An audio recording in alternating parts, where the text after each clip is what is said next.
What would it feel like to be the only person alive who remembered what perfection felt like? Not as a concept, not as a belief, but as a memory. You walked in a garden where nothing decayed. You felt air that had never carried disease. You heard a voice that spoke directly into your soul. And then, you lost it all, and you kept living. For 130 years. Most people know the first 3 chapters of Genesis. Almost no one talks about what came after.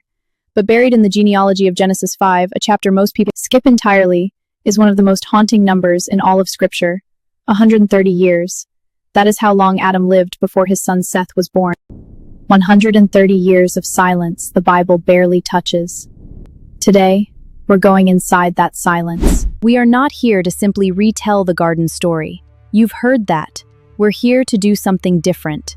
We're going to ask the question almost no theologian asks out loud. What was Adam's interior life like after Eden? What did he think about? What did he feel? What did a man do who had no childhood, no traditions, no ancestors, and no template for how to be human, but who somehow carried the weight of a broken world on his shoulders? To answer that, we're going to look at what the Bible does say, what it implies, and what ancient Jewish tradition remembered that most modern readers have forgotten. This is the story of 130 years the Bible chose not to narrate, and why that silence may itself be the most important message. Genesis 3:23 says God sent him out. Pause here. 2 different verbs, 2 layers. First, sent, like a parent releasing a child. Then drove, like a door being shut behind you. The Hebrew word used for drove out is garash, the same word used later when Israel is expelled from Canaan. It implies force, finality, and Adam walked out. Think about the psychology of this moment. Not theologically, but humanly. Adam had never experienced this before and after. He had no framework for loss because he had never lost anything. He had no template for regret because everything until that moment had been given freely. Neuroscientists who study grief describe the first stage not as sadness, but as disorientation. The brain literally cannot process that the world has changed. It keeps expecting the old reality. Adam didn't just lose a garden. He lost the only version of reality he had ever known. And unlike any human being who has ever lived since, he remembered what it felt like on the other side. This is where many misunderstand the fall. We read it as a moral story about disobedience. And it is. But it is also a psychological rupture of a depth we cannot fully imagine, because none of us have ever known what was lost. Adam had, every single day, for 130 years. Now here is something the text skips entirely, but logic demands we confront it. When Adam left the garden, he had no teachers. Think about everything you know that you didn't learn yourself.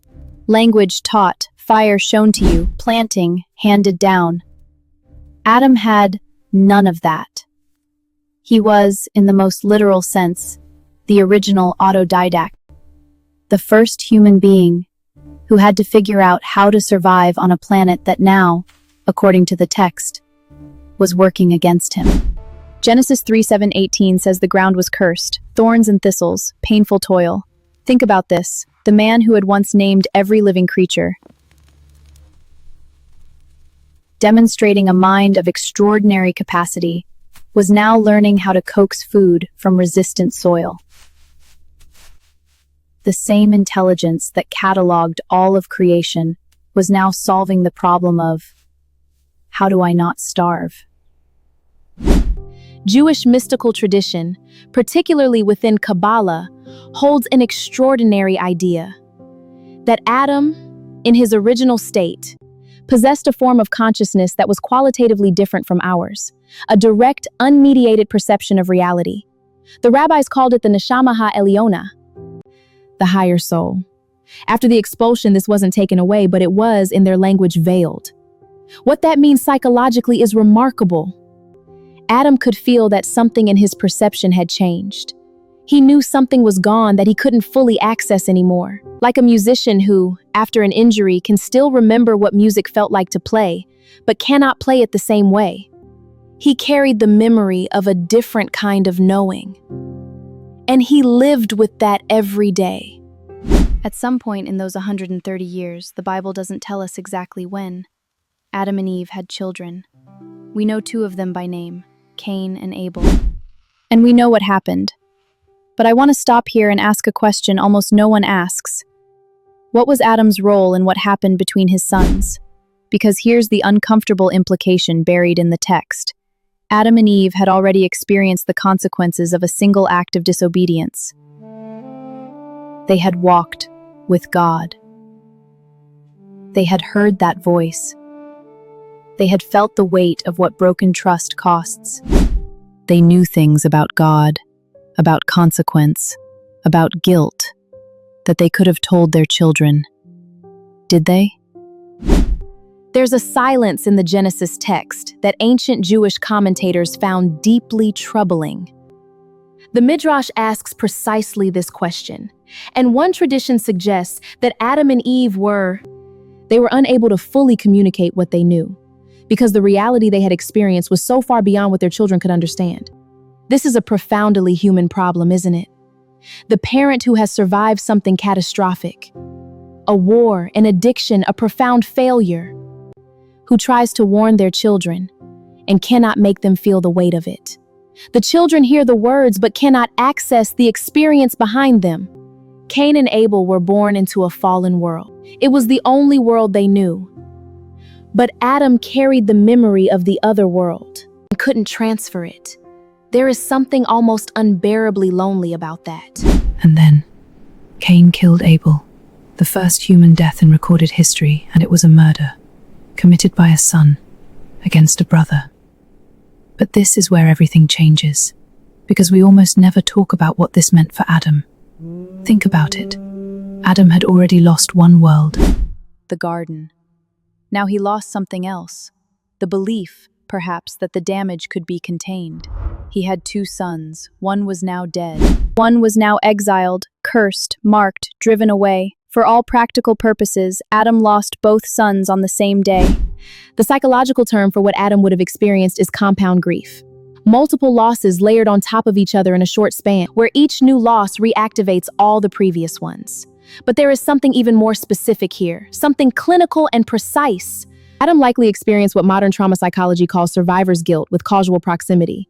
This is the particular anguish of someone who didn't just survive, but who wonders, in their darkest hours, whether something they did created the conditions for the tragedy. Adam chose the fruit. Adam passed on a nature bent toward self-will. Adam failed, in whatever way parents fail, to stop what happened between his sons. The question of how much responsibility rests on any parent for the actions of their children is ancient and unanswerable. But it is the question Adam Wood lived with every single day. Pause here, because this is not just Adam's story anymore, is it? Every parent who has ever watched a child makes a catastrophic choice and wonders, in the silence of 3 a.m., what did I do? What did I miss? What could I have done differently? That is Adam's question. Across 130 years, Here is something almost every retelling glosses over, and it changes the picture completely. Genesis 5:4 says, after Seth was born, Adam had other sons and daughters. Ancient Jewish chronology and genealogical tradition, preserved in texts like the Book of Jubilees and the writings of the historian Josephus, suggests Adam had numerous children long before Seth. Some traditions count them in the dozens. Some go further. This means something important. Adam's 130 years were not years of empty waiting. They were years of building a civilization from scratch, with children he had to teach, grandchildren he would have eventually met, a community that grew from two people into something much larger. we often imagine Adam in solitude, or at most with Eve. But the text won't let us keep that image. Adam was, in every meaningful sense, founder of the first human community. He was the first father, the first grandfather, possibly the first great-grandfather, all within his own lifetime. Given the extraordinary lifespan recorded in Genesis 5, he would have had to create language structures for communication, ways to pass on knowledge, some form of shared understanding about what God was like, because he actually knew this is a unique burden. No human being has ever carried this since. Every rabbi, every priest, every theologian across history has taught about God from tradition, from text, from experience of faith. Adam taught about God from memory. I knew him. I heard his voice. I walked with him. And then this happened. What do you do with that testimony? What do you do as that testimony? And then, at year 130, Seth was born. God has appointed for me another offspring instead of Abel, for Cain killed him. The name Seth, appoint, in Hebrew hate. Pause here, because Eve named her son after a murder, not to preserve grief, but to declare that life had refused to stop. 130 years is not an accident of genealogy. In ancient Near Eastern literature, numbers carry meaning. The writers of Genesis were operating within a culture where significant numbers mark significant thresholds. 130 years is the span between the world that was and the birth of the line that would eventually lead to Noah, to Abraham, to David. This speaks to the entire redemptive narrative of Scripture. In other words, the 130 years of silence in Adam's life are not a gap in the story. They are part of the story. They are the hinge.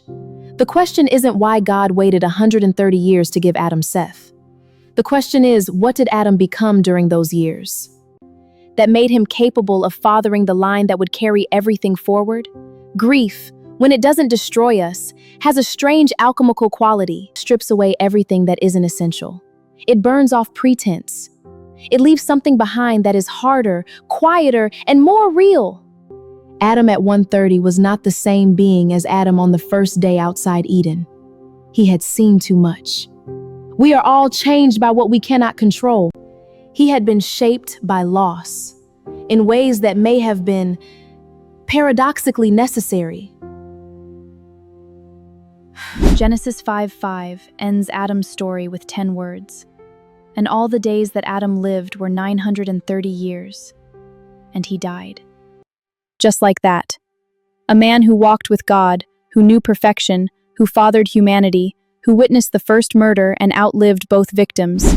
10 words, and the chapter moves on. But I don't want to move on. I want to sit with something for a moment. Adam never stopped living. He could have. In some sense, he had every reason to shut down, to withdraw, to exist rather than lives. But the text doesn't show us a man who collapsed under the weight of what he had lost. It shows us a man who kept building, kept fathering, kept teaching, kept going. 930 years. Here's what I think is the most important insight about Adam's 130 years. The thing that is almost never said. Adam is the prototype. This is not the story of the man who never failed. He is the prototype of the man who failed catastrophically and kept going anyway. Every human tradition that emerged from these ancient texts has, at some level, wrestled with the question of what you do after a defining failure, after a loss that redefines everything, after the moment you cannot undo. And the answer the Bible's first biography seems to offer is not triumphant. It's not a recovery arc with a clean resolution. It's just continuing. Waking up on day 2 after the expulsion, and day 730, and day 36,000. Planting food in cursed ground because your family needs to eat. Naming a new son with the weight of a dead one still in your chest. Teaching grandchildren about a God you can no longer see, but once knew. This is where many misunderstand what faith actually looks like in the aftermath of loss. We expect transformation to be fast, visible, dramatic. But Adam's 130 years suggests something different. Sometimes faithfulness, it just looks like staying in the story, even when the story has become almost unrecognizable from what you thought it would be. Before you move on today, I want to leave you with one question. Not a theological quiz, Not a challenge, just a question to carry with you. If Adam, the man who lost more than any human being in history, who had more reason to define himself by his failure than anyone who ever lived, if he is remembered not by his catastrophe but by his continuation, what does that say about your story? What chapter are you in the middle of right now that you've been tempted to let define the whole book? Because the text doesn't call Genesis 5 the genealogy of the fall. It calls it the book of the generations of Adam. Generations, plural, forward-moving, continuing. The story didn't end at the gate of Eden. It never does. If this kind of deep, exploratory look at Scripture is something you want more of, drop a comment below with what question from the ancient world you've always wanted answered.